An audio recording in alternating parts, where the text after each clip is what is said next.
I'm Lily Rose, 34 years old, born and raised in San Jose. My life is all about gems and jewelry, just like it was for my parents and grandparents. Our family's jewelry store, Rose Gems, is located in San Jose's upscale shopping district. It's not just a store to me. It's my entire world. While other kids were playing in parks, I was spending time in the workshop. Instead of learning to ride a bike, I was learning how to cut stones. My dad would often sit me on his lap, guiding my small hands with his large, rough ones as we worked together. "Remember, Michelle," he'd say with a gruff but gentle voice, "it's not just about making something beautiful. It's about creating something with a story." Our family has a secret. No, we're not secretly royalty or anything like that. It's a special technique for processing gems that makes them shine like nothing else. This secret has been passed down through 5 generations and is what makes Rose Gems stand out. Guard this secret with your life, Lily. My dad told me on my 23rd birthday. It's not just our past. It's our future. And I did. I guarded it fiercely. It was my responsibility, my burden, and my key to success in a world that often didn't take young women seriously. Rose Gems didn't just succeed. It thrived. We had loyal customers who loved the unique brilliance of our pieces. Other jewelers tried to figure out our secret, but none could. The Gemstone Society's annual gala was always a glamorous event, but that year felt different. Maybe it was the champagne, or maybe it was the way my new emerald dress fit me perfectly, but I felt amazing that night. I moved through the crowd, nodding at familiar faces and making small talk. The room was filled with designer gowns and tailored suits, with everyone wearing jewels that probably cost more than my first car. "Lily, darling, you look fabulous," gushed Mary, one of our regular clients. She grabbed my hands, her eyes locking onto the ring I was wearing. "Is this one of your new pieces?" "It's stunning." I smiled, feeling proud. "I just finished it last week," I said. "It's part of our new Midnight Sky collection." "I must have won," Laura declared. "I'll stop by the shop next week." She then drifted off to chat with her friends. I felt a tap on my shoulder and turned around to see the most captivating pair of blue eyes I'd ever seen. "Excuse me," said the owner of those eyes, smiling in a way that could melt ice. I couldn't help but overhear. "You're Lily Rose, right?" I nodded, suddenly feeling shy. "That's me." "And you are?" "Paul James," he replied, extending his hand. "It's a pleasure to finally meet you. I've heard great things about your work." The name hit me hard. James. The James were jewelry royalty, owners of one of the largest jewelry empires in the country. And here was their heir, talking to me like I was the most interesting person in the room. "The pleasure's all mine," I managed to say, shaking his hand. "I didn't know the James would be here tonight." Paul laughed, a warm sound that made me feel like we were sharing a private joke. "We usually skip these events, but I insisted on coming this year. I've been following your work, Lily. You're making waves in the industry." I felt my cheeks flush. "That's very kind of you to say." "It's the truth," he said, his eyes sparkling. "Actually, I was hoping we could discuss a potential collaboration. How about dinner next week?" My heart skipped a beat. A collaboration with the James could take Rose Gems to the next level. But a small voice in my head whispered a warning. They were our biggest competitors. Could they be trusted? I pushed the thought aside. This was business, nothing more. "Dinner sounds great," I heard myself say. Paul's smile widened. "Excellent. I'll have my assistant set it up." He glanced over my shoulder and frowned slightly. "I'm afraid I have to mingle, but I'm looking forward to our dinner, Lily." As he walked away, I felt like I was floating. Paul James had sought me out, me, Lily Rose, the girl who spent more time with gems than people. The rest of the night was a blur. I danced, laughed, and networked, but my mind kept drifting back to those blue eyes and that dazzling smile. Paul chose a trendy restaurant in Capitola Beach, the kind of place where San Jose's elite came to see and be seen. As I walked in, I spotted him immediately, looking incredibly handsome in a tailored suit. He stood up as I approached, his eyes lighting up. "Lily," he said, taking my hand, "you look stunning." I felt a flutter in my stomach, but quickly pushed it aside. "Thank you, Paul. You clean up pretty well yourself." As we sipped our wine, the conversation flowed easily. We talked about our shared love for jewelry, swapping stories about tough clients and challenging designs. I found myself relaxing, drawn in by Paul's wit and charm. "So," I said as our main courses arrived, "you mentioned a possible collaboration at the gala. What did you have in mind?" Paul leaned forward, his eyes sparkling with excitement. "I've been following your work for a while now, Lily. The way you bring out the brilliance in gems is unlike anything I've seen before. I think a partnership between Rose Gems and James Jewelry could really change the industry." I raised an eyebrow. "That's a bold statement. How would this partnership work?" "We have the resources and the reach," Paul explained. "You have the skill and the innovation. Together, we could create a line that combines the best of both our worlds." It sounded tempting, I had to admit, but years of guarding our family secret made me cautious. "And what about our individual techniques, our trade secrets?" Paul held up his hands. "Those would stay separate, of course. This would be about combining our strengths, not sharing our secrets." I nodded slowly, turning the idea over in my mind. "It's an interesting proposition. I need to think about it and discuss it with my team." "Of course," Paul said with an understanding smile. "Take all the time you need. I'm not going anywhere." As dinner went on, our conversation shifted from business to more personal topics.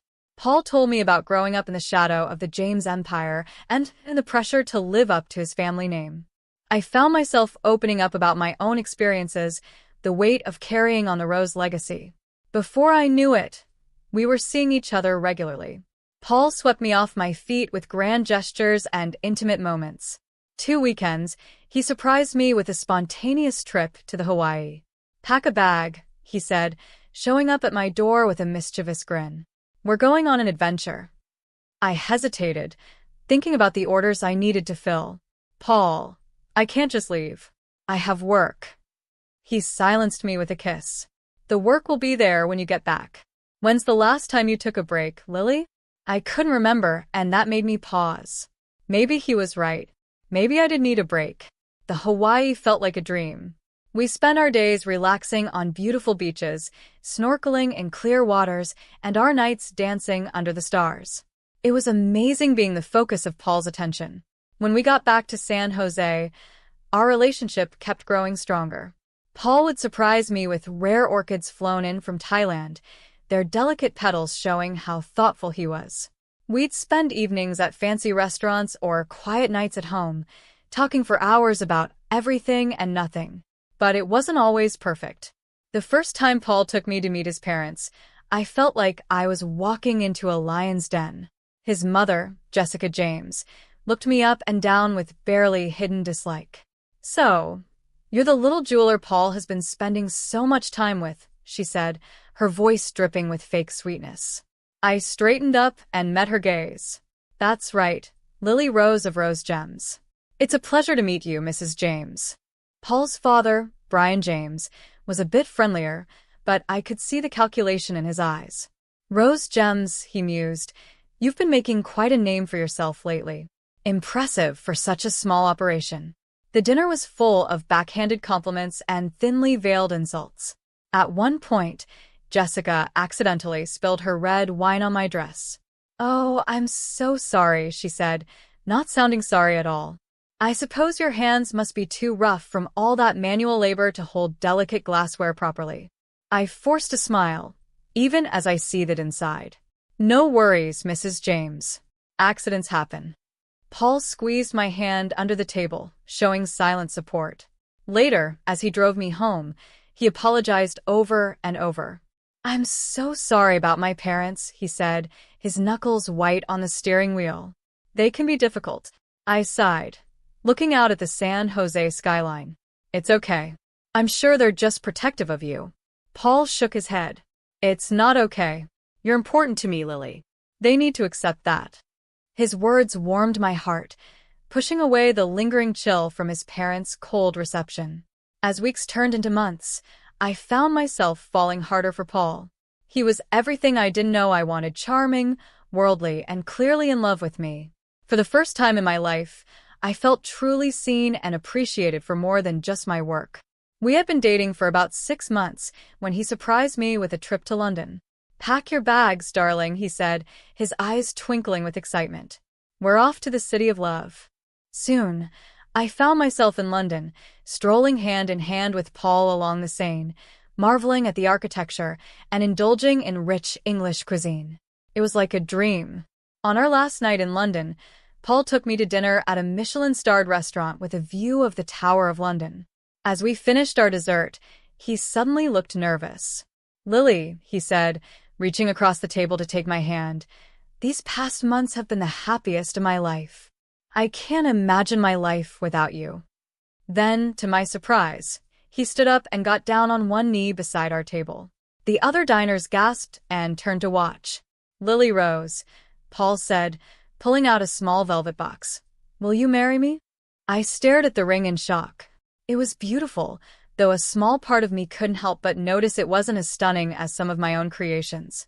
But I quickly pushed that thought aside and focused on the man kneeling before me, his eyes full of hope and love. "Yes," I heard myself say. "Yes, I'll marry you." When we returned to San Jose, reality set in. Paul's parents insisted on throwing us an engagement party, and I found myself thrown into a world of high society that I had only ever seen from the outside. The party was a lavish affair at the James Mansion. As I mingled with San Jose's elite, I couldn't help but feel out of place. These people lived in a world of old money and privilege, so different from mine. Jessica James cornered me by the champagne fountain, her smile as sharp as a diamond-tipped saw.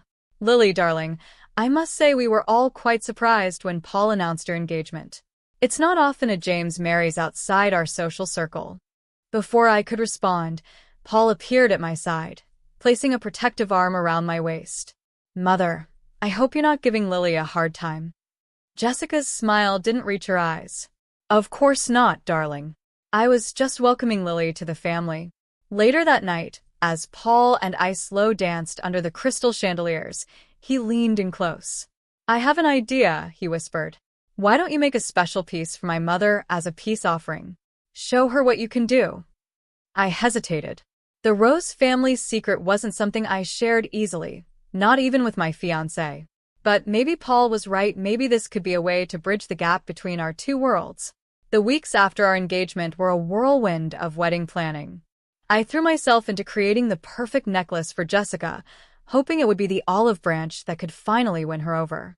I spent countless hours in my workshop, pouring my heart and soul into the piece. I used rare pink diamonds and a flawless blue sapphire from my father's private collection.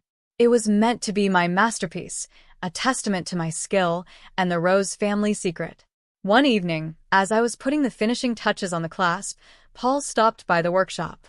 His eyes widened. "Lily, it's incredible. I've never seen anything like it." I felt a surge of pride. "Do you think your mother will like it?" Paul nodded, his eyes still fixed on the necklace.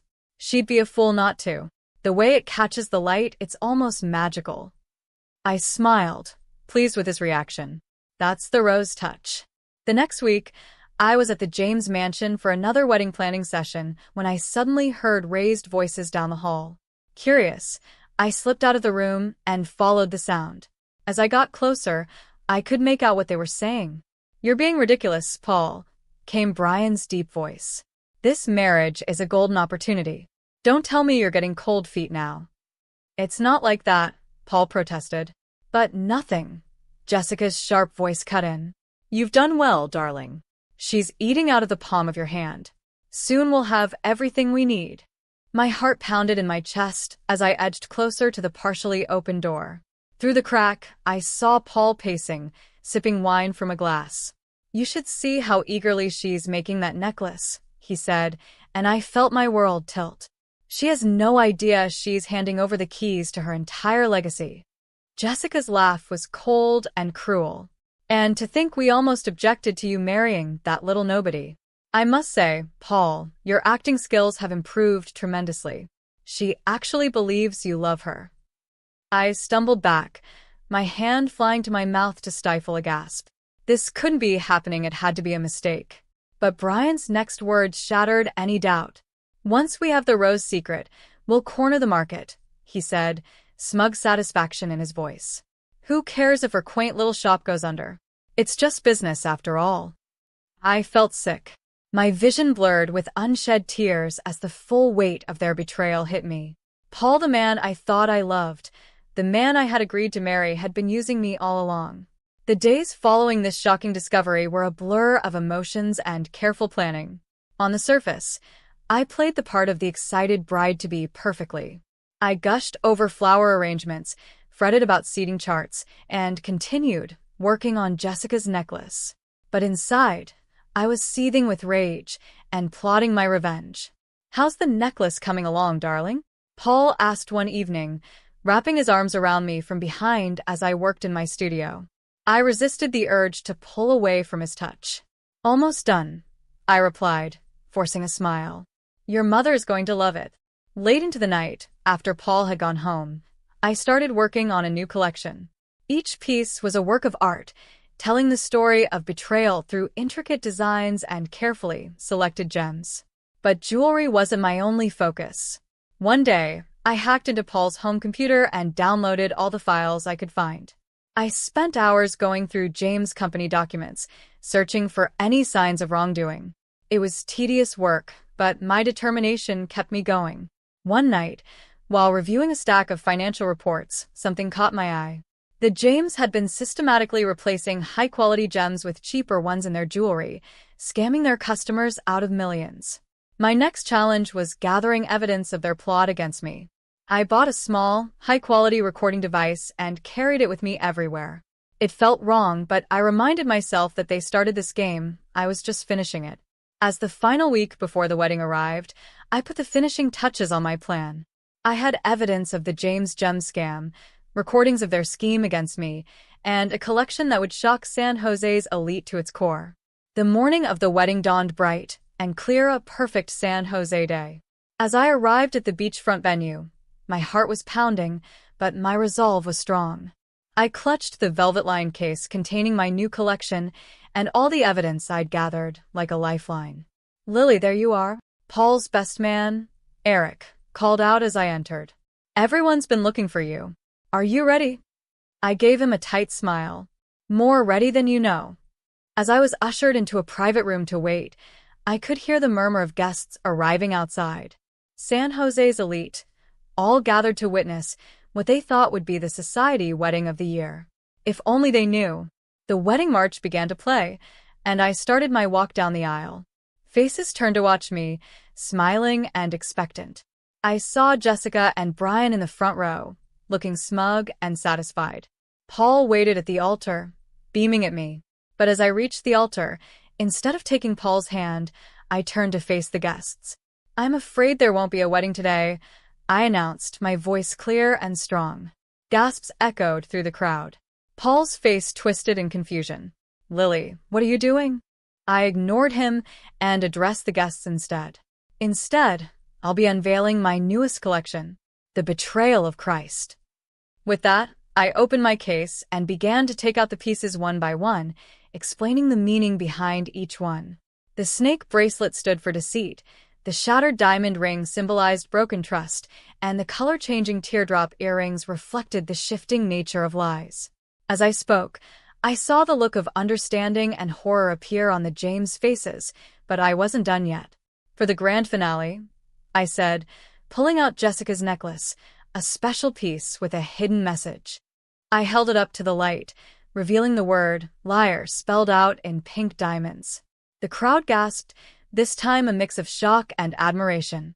"Lily, stop this nonsense right now," Brian James shouted, his face red with anger. But I was beyond stopping. I pulled out the documents I had gathered and the recordings I had made.